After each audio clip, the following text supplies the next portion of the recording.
လင်တာမလုပ်ခဲ့ရင်အဆောက်အဦတွေပြိုကျမှာမဟုတ်ဘူးဒါလေးကိုအတူတူရေးကြည့်ကြရအောင်အင်အားပြင်းတဲ့ငလင်က a powerful earthquake ငလင်လှုပ်တာငလင်ရိုက်ခတ်တာက struck သူ့ရဲ့ verb 1 က strike အဆောက်အဦက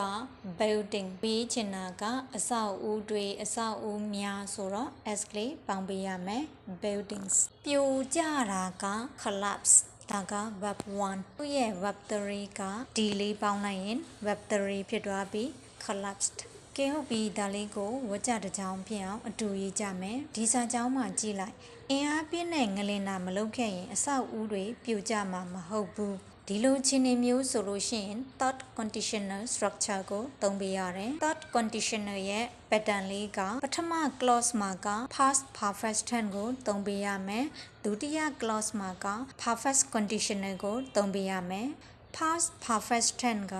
had plus verb 3 verb 3ကိုတနည်းအားဖြင့် past participle လို့ခေါ်တယ်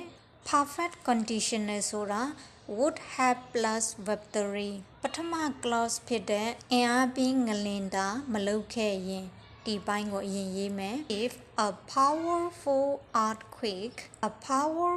earthquake က subject ဖြစ်တယ် subject ပြီးရင် verb လာမယ် verb က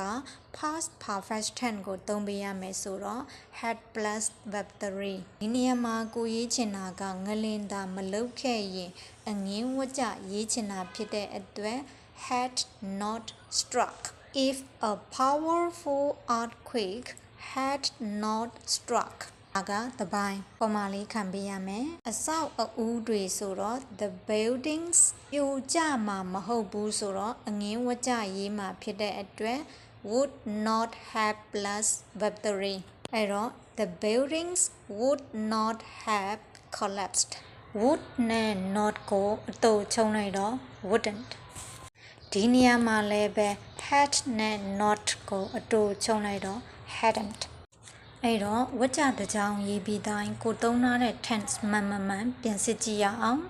ပထမ clause မှာက past perfect tense ကိုသုံးထားတယ်ဆိုတော့ had not verb 3ဒုတိယ clause မှာက perfect conditional ဆိုတော့ would not have plus verb 3ကဲနားလည်မယ်လို့မျှော်လင့်ပါတယ်ဒီဗီဒီယိုလေးကြည့်ပြီးအကျိုးရှိရဆိုရင်တစ်လို့ comment မှန်ပေးတော့နော် thank you